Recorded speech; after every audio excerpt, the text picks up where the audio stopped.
ಇಲ್ಲಿ ನಾವೀಗ ಅಶ್ವತ್ಥಪ್ಪನವರ ತೋಟಕ್ಕೆ ಬಂದಿದ್ದೀವಿ. ಇವರು ಮಾಜಿ ಪ್ರಾಂಶುಪಾಲರು, ನಮ್ಮ ಹಳೆಯ ಗೆಳೆಯರು, ಹಿರಿಯ ಗೆಳೆಯರು. ಆದರೆ ಅವರನ್ನು ಇವಾಗ ನಾವು ಮಣ್ಣಿನ ಮಗ ಅಂತ ಕರೀಬೋದು. ಕೇವಲ 2 ಎಕರೆ ಜಮೀನಿನಲ್ಲಿ ಎಷ್ಟೊಂದು ರೀತಿಯ ಗಿಡಗಳು, ಅವ್ರ ಹೆಸರು ಹೇಳ್ತಾ ಹೋದರೆ ನಾವು ಮರ್ತು ಹೋಗ್ತಾ ಇತ್ತು ನನಗೆ. ಅಷ್ಟೊಂದು ರೀತಿ ಅವ್ರ ಬಾಯಿಂದನೇ ಕೇಳೋಣ. ಸಾಮಾನ್ಯ ರೈತರ ಮಕ್ಕಳಿಗೆ ಭೂಮಿ ಒಂದು ಆಕರ್ಷಣೆ ಹೇಗಿರುತ್ತೆ ಅನ್ನೋದಕ್ಕೆ ಒಳ್ಳೆಯ ಉದಾಹರಣೆ ಇವರು. ನಾನು ಒಮ್ಮೆ ಇವರು ಪ್ರಾಂಶುಪಾಲ ಆಗಿದ್ದಾಗ ವೇಮಗಲ್ ಕಾಲೇಜ್ಗೆ ಹೋಗಿದ್ದೆ. ಅಲ್ಲೂ ಸಹ ಬಿಳಿ ನಡ್ಬೈನ್ ಹಾಕ್ಕೊಂಡು ಅವರು ಪ್ಯಾಂಟು ಸೂಟು ಏನು ಬೇಕಿರಲಿಲ್ಲ, ಅಲ್ಲೇ ಒಂದಷ್ಟು ಗಿಡಗಳನ್ನ ನೋಡ್ತಾ ಇದ್ರು. ಅವರು ಪ್ರಾಂಶುಪಾಲಂಗೆ ಇದ್ದಾರಲ್ಲ ಅಂತ ಅನಿಸಿತ್ತು. ಈಗ ನಿಜವಾದ ಅಶ್ವತ್ಥಪ್ಪ ಮಣ್ಣಿನ ಮಗನಾಗಿ ಇಲ್ಲಿ ನಮ್ಗೆ ಕಾಣಿಸ್ತಾ ಇದ್ದಾರೆ. ಅವರ ಈ 2 ಎಕರೆ, ನಾವು ಕೋಲಾರದಿಂದ ಅವನಿಶಾಪುರ ರೂಟ್ನಲ್ಲಿ ಬಂದ್ವಿ. ಒಳಲಿಯಿಂದ ಒಳಗೆ ಬಂದು ಕೀಲು ಒಳಲಿ ಅನ್ನೋ ಜಾಗಕ್ಕೆ ಬರೋ ಜಾಗದಲ್ಲಿ ಇವ್ರ ತೋಟ ಇದೆ. ಒಳಲಿಯಲ್ಲೇ ಅವ್ರ ತೋಟ ಇದೆ. ಹಾಂ, ಈಗ ಅವರೊಂಚೂರು ಅವರು ತೋಟದ ಕೆಲವು ವಿಶೇಷವಾದ ಗಿಡಗಳ ಬಗ್ಗೆ ಅವ್ರು ಮಾತಾಡಿ ಸರ್.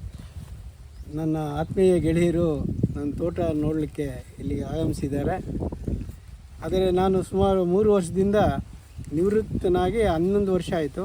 ಆದರೆ 3 ವರ್ಷದಿಂದ ಒಳ್ಳೆ ಗ್ರಾಮದಲ್ಲಿ ಒಂದು 2 ಎಕರೆ ತೋಟ ತಗೊಂಡು ಅಲ್ಲಿ ಯುವದ ತಳಿಗಳನ್ನು, ಅದು ಯುವದ ಸಸಿಗಳಂದರೆ ಹಣ್ಣಿನ ಗಿಡಗಳನ್ನು ಹಾಕಿದ್ದೀನಿ. ಸುಮಾರು 180 ಜಾತಿ ಹಣ್ಣಿನ ಗಿಡ ಇದೆ. ಅದ್ರ ಜೊತೆಗೆ ಈ ಟೀಕ್ ಒಂದು 100 ಹಾಕಿದ್ದೀನಿ, ಅಡಿಕೆ ಒಂದು 200 ಹಾಕಿದ್ದೀನಿ, ತೆಂಗು, ಮಾವು, ಸೇಬು, ಜೊತೆಗೆ ಈ ಹಲಸಿನ ಹಣ್ಣು ಎಲ್ಲ. ಈಗ ನನಗೆ ಆ ಹೆಸರುಗಳೇ ಗೊತ್ತಾಗ್ತಾಯಿಲ್ಲ, ಅಷ್ಟೊಂದು ಇದೆ.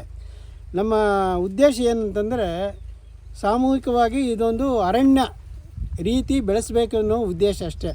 ಅದಕ್ಕೆ ನೀರು ಹಾಯಿಸ್ಬೇಕು, ಇದು ಗೊಬ್ಬರ ಹಾಕ್ಬೇಕಂತ ಎಲ್ಲ ಆರ್ಗ್ಯಾನಿಕ್ಕೆ ಮಾಡಿರೋದು. ಬರೀ ಗೊಬ್ಬರ, ಅದು ಗೊಬ್ಬರದ ಗಿಡನೇ ಒಂದು 2,000 ಹಾಕಿದ್ದೀನಿ. ಆ ಸೊಪ್ಪನ್ನು ಹೊಡೆಯೋದು, ಆ ಗಿಡಗಳಿಗೆ ಹಾಕೋದು. ನಾನು ಯಾವುದೇ ಪೆಸ್ಟಿಸೈಡ್ ಇಲ್ಲ. ಅಗಸೆ ಗಿಡ ಅಲ್ವಾ? ಹಾಂ, ಅಗಸೆ ಗಿಡ ಯಾವುದೇ ಔಷಧಿ ಹೊಡಿತಾ ಇಲ್ಲ. ಬರೀ ಕುರಿ ಗೊಬ್ಬರ ಮತ್ತು ಹಸು ಗೊಬ್ಬರ ತಂದು ಈ ತೋಟ ಮಾಡಿದ್ದೀನಿ. ಆದರೆ ನಮ್ಮ ಕಾನ್ಸೆಪ್ಟ್ ಏನಂದರೆ, ಯಾರೇ ಆಗಲಿ, ಇನ್ನೂ ಹಣ್ಣು ಬಂದಿಲ್ಲ, ಕೆಲವು ಮಾತ್ರ ಬಂದಿದೆ.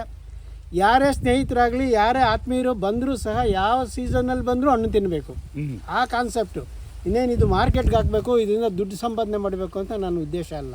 ನನ್ನ ಮಗನ ಕಾನ್ಸೆಪ್ಟು ಅದೇ. ಏನೇ ಆಗಲಿ ಅದಕ್ಕೆ ಗೆಸ್ಟ್ ಹೌಸ್ ಒಂದು ಕಟ್ತಾಯಿದ್ದೀನಿ. ಬಂದಂಥ ಮಿತ್ರರು ಉಳ್ಕೊಳ್ಳೋಕ್ಕೆ ನಾವು ಒಂದು ಬೇರೆ ಮನೆ ಮಾಡ್ತೀವಿ. ಆ ಮನೆಯಲ್ಲಿ ನಾವು ಇಲ್ಲೇ ತೋಟದಲ್ಲೇ ವಾಸ ಇದ್ದು, ಇನ್ನೊಂದು ನೀವು ನಮ್ಮಿದ್ರು ಬಿಡುವುದು. ನಾನು ಬೆಂಗಳೂರಲ್ಲಿ ಇದ್ದಾಗ ನನಗೆ ಶುಗರ್ 300 ಇತ್ತು.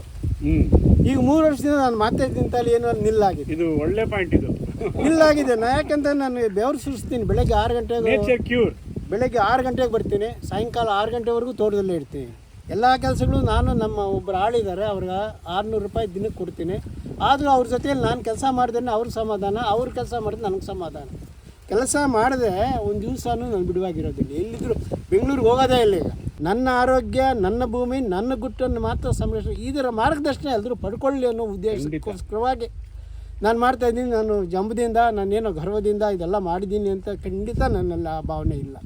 ಅದರಿಂದ ನೀವೆಲ್ಲರೂ ಬಂದು ಈಗ ನನ್ನ ತೋಟ ನೋಡಿದಂಗೆ ನನಗೆ ಅಷ್ಟೊಂದು ಸಂತೋಷ ಆಗ್ತದೆ.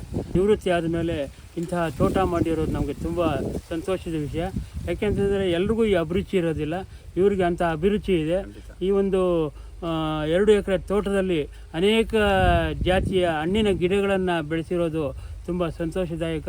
ಇವರು ಲಾಭದ ದೃಷ್ಟಿಯಿಂದ ಇದನ್ನು ಮಾಡ್ತಾಯಿಲ್ಲ, ಅವರ ಒಂದು ಆರೋಗ್ಯಕ್ಕಾಗಿ ಮತ್ತು ಇಲ್ಲಿಗೆ ಬರ್ತಕ್ಕಂಥ ಸ್ನೇಹಿತರಿಗಾಗಿ ಇದನ್ನೆಲ್ಲ ಮಾಡಿ ಇರೋದು ತುಂಬ ಸಂತೋಷವಿದೆ ಅಂತ ನಾನು ಹೇಳ್ತೀನಿ. ಇಲ್ಲಿನ ವಿಶೇಷವನ್ನು ಗಮನಿಸಿದಾಗ ನಮಗೆ ಒಂದು ರೈತ ಸಮುದಾಯದ ಒಂದು ಅಪ್ಪಟ ರೈತನನ್ನು ನೋಡ್ದಂಗೆ ನಮಗೆ ಭಾಸಾಗತ್ತೆ. ವಿವಿಧ ಜಾತಿಯ ಹಣ್ಣು ಮತ್ತು ತರಕಾರಿ ಗಿಡಗಳನ್ನು ಎಲ್ಲ ಹಾಕಿದ್ದಾರೆ. ಬಾಳೆ ಇದೆ, ತೆಂಗಿದೆ, ಕಂಗು ಎಲ್ಲ ಇದೆ. ಕಾರಣ ಇಲ್ಲೊಂದಷ್ಟು ಪಕ್ಷಿ ಸಂಕುಲ ಯಥೇಚ್ಛವಾಗಿ ಬದುಕು ಬಾಳೋದಕ್ಕೆ ಒಂದು ಸ್ಥಾನವನ್ನು ಮಾಡಿಕೊಟ್ಟಿದ್ದಾರೆ, ಆಶ್ರಯವನ್ನು ಮಾಡಿಕೊಟ್ಟಿದ್ದಾರೆ ನಂಗೆ ಅಂತ ಅನಿಸುತ್ತೆ. ಮತ್ತು ಜೊತೆಗೆ ಬೇರೆ ಬೇರೆ ತಳಿಗಳನ್ನು ಇಲ್ಲಿ ಪರಿಚಯಿಸಿರೋದು ಮತ್ತು ಸಾವಯವ ಕೃಷಿಯನ್ನು ಮಾಡ್ತಾ ಇರೋದು. ಇಲ್ಲಿನ ಸುತ್ತಮುತ್ತಲ ರೈತರು ನಿಜವಾಗ್ಲೂ ಇದರ ಸದುಪಯೋಗ ಪಡಿಸ್ಕೊಂಡ್ರೆ ಮತ್ತಷ್ಟು ರೈತರು ಮುಂದೆ ಬರಬಹುದು ಅಂತಕ್ಕಂಥ ಆಶಯ ನನ್ನಲ್ಲಿ ಕಾಣಿಸ್ತು. ಹಾಗಾಗಿ ಆ ನಿಟ್ಟಿನಲ್ಲಿ ಅಶ್ವತ್ಥಪ್ಪ ಅವರು ಮುಂದುವರೆದಿದ್ದಾರೆ. ನಿಜವಾಗ್ಲೂ ಇದನ್ನು ಶ್ಲಾಘನೀಯ ಅಂತ ಅನಿಸ್ಬೋದು. ನಮಸ್ಕಾರ.